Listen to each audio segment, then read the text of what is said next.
ঘুরে কার্সরটা, এটা একটা স্কেল, ঠিক আছে? আর এই যে মাঝখানে দেখো যে এই জায়গায় কার্সরটা ঘুরতেছে, এটা পুরোটা একটা স্কেল, বুঝতে পারছো? এখন এই ছোট স্কেলটা, এই স্কেলটার নাম হচ্ছে কি হলো ভার্নিয়ার স্কেল। কি স্কেল? Vernier scale. আর বড় যে স্কেলটা, এই স্কেলটার নাম হচ্ছে প্রধান স্কেল। কি স্কেল? তাহলে আমরা বুঝলাম স্লাইডের রিভার্সে কয়টা স্কেল থাকে? দুটো। একটা হচ্ছে কি ভার্নিয়ার স্কেল, আর একটা হচ্ছে প্রধান স্কেল। আর প্রশ্ন হলো আমরা এই স্কেলটা কেন ব্যবহার করব?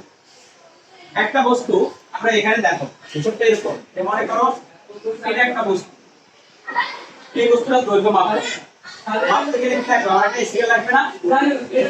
দৈর্ঘ্য মাপতে গেলে মনে করো এখানে দেওয়া আছে 5 সেন্টিমিটার, এখানে দেওয়া মনে করো আছে 10 সেন্টিমিটার, তার মানে এটা দৈর্ঘ্য কত?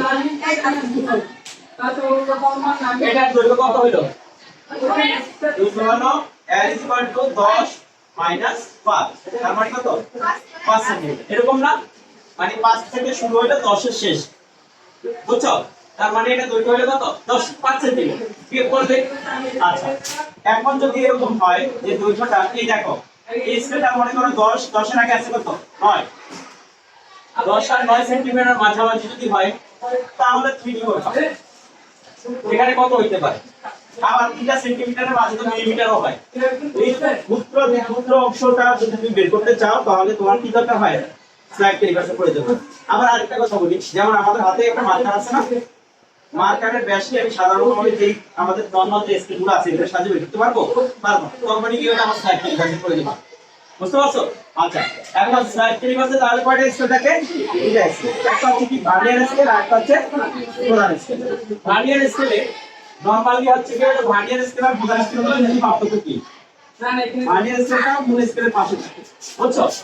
সেই ক্ষেত্রে এখানে যদি আমি প্রধান স্কেল হিসাব করি 1 2 3 4 5 6 7 8 আর ধরা হচ্ছে 9, এই হচ্ছে কি হলো 10।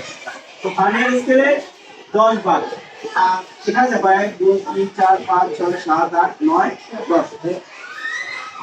ভার্নিয়ার স্কেলে 10 ভাগ হচ্ছে প্রধান স্কেলে 9 ভাগের সমান। এই হচ্ছে বলতো ভার্নিয়ার স্কেলে 10 ভাগ হচ্ছে কি প্রধান স্কেলে 9 ভাগের সমান। কথা বুঝতে পারছো? ভার্নিয়ার স্কেলে 10 ভাগ প্রধান স্কেলে 9 ভাগের সমান। তাহলে বলো তো ভার্নিয়ার স্কেলের 1 ভাগ কি প্রধান স্কেলের সাথে ছোট না বড়? অবশ্যই ছোট। কেন?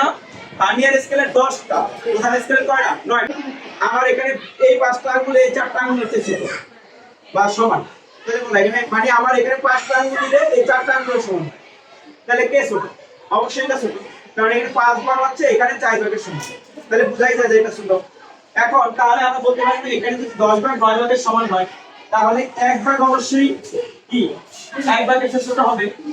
ভার্নিয়ার স্কেলে 1 ভাগের দৈর্ঘ্য অবশ্যই প্রধান স্কেলে 1 ভাগের চেয়ে ছোট হবে।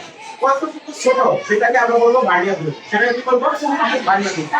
তাহলে আমরা লিখবো ভার্নিয়ার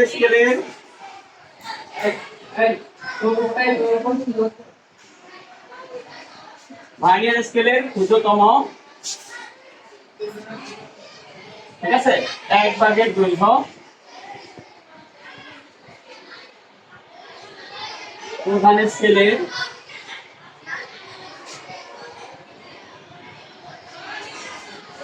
ক্ষুদ্রতম 1 ভাগের চেয়ে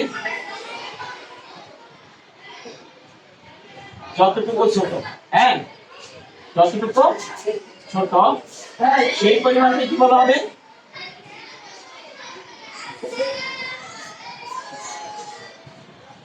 ভার্নিয়ার কি কনস্ট্যান্ট, বাংলা বলি ভার্নিয়ার ধ্রুবক, ঠিক আছে?